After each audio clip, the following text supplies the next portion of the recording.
Zack Snyder's war on James Gunn has escalated.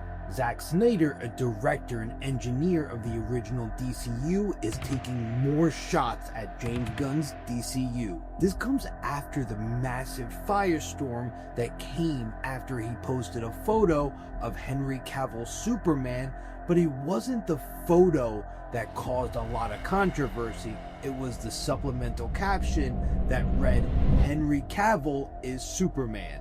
This post came simultaneously with news that WBD was for sale. Now, some people argue that Zack Snyder didn't know what he was doing, that it was completely innocent, that he was sharing some work, and there was nothing wrong with what he did. Look, there was absolutely nothing wrong with posting a photo. However, Zack Snyder is incredibly intelligent. In my opinion, it makes no sense to think that he had no idea what he was doing. He knows exactly what he was doing. And to further make my point, think about what he does for a living. He works on messaging. He works on storytelling for a living. This is what he does. But look, if somehow Hassan Piker didn't abuse his dog, if somehow Zack Snyder did not know what he was doing with the caption, "Henry Cavill is Superman," then he certainly found out with his viral response. So when it came time to upload another Batman image, he certainly knew what he was doing and the response he would elicit by adding the caption, "This man is Batman."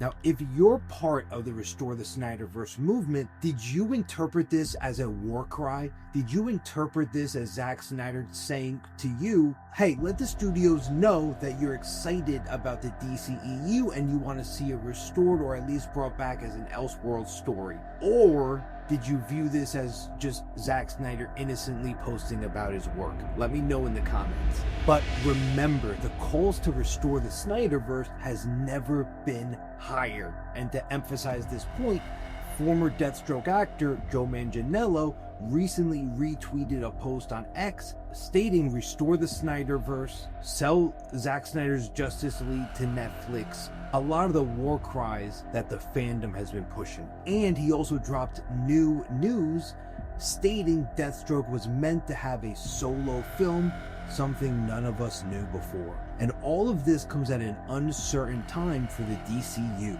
James Gunn and Zaslav, thankfully for DCU fans, had a major win this week. First, there was an offer from Paramount that came in that solidified David Zaslav as co-CEO of Warner Brothers Discovery, and we obviously know he supports Warner Brothers Discovery's James Gunn's DC Universe, and he supports James Gunn remaining as co-CEO. Also, Bloomberg reported that it was stated James Gunn would be safe if Paramount was to acquire Warner Brothers Discovery, and they had intentions of continuing the DCU. This was also reiterated by John Campea, who checked in with his insider sources at Paramount. But in all of this craziness, even more news dropped that was slightly contradictory because it showed Netflix is now in the game. And I say contradictory because twice in October, the co-CEO of Netflix stated they had no plans of buying Warner Brothers Discovery. They even mocked the idea of large acquisitions, stating it oftentimes does not work. But news has come in. They are a serious contender, and all signs lead to a competitive bid coming in very soon. Now, what's even crazier is all of these developments is happening at a time when, unfortunately, we found out that Lanterns is going to be delayed. It's going to be pushed after Supergirl, which for fans like me is a huge bummer. I was completely excited about it, especially with the superhero content drought we're about to face. And it was going to be a nice reprieve in the winter time, but now we're not going to see it until after summer. But hopefully it's because greatness is coming. I will say though, some early reporting about the show does make me happy. Jon Stewart is reported to be an experienced, obviously Green Lantern, but someone who relies on his creativity, which lines up with his comic version. And then Jon Stewart is going to be more like a hammer, a powerhouse, someone who hits first and asks questions later, which offers an interesting dynamic. Also, very good news for DCU fans because Warner Brothers is pushing for Superman to be nominated for basically every category you can think of in the Oscars. This means they are excited for the DCU, and it debunks any rumors that they're ready to phase out James Gunn. It debunks any rumors that they're over the DCU and that they are not happy with the results of Superman. They're telling the world they are pumped. They want more people to see it, they want more people to know about it, and they think the work is good enough to win awards. Look, whoever buys Warner Brothers Discovery will be deciding the fate of James Gunn's DC Universe, James Gunn's role as co-CEO, and Warner Brothers Discovery as a whole.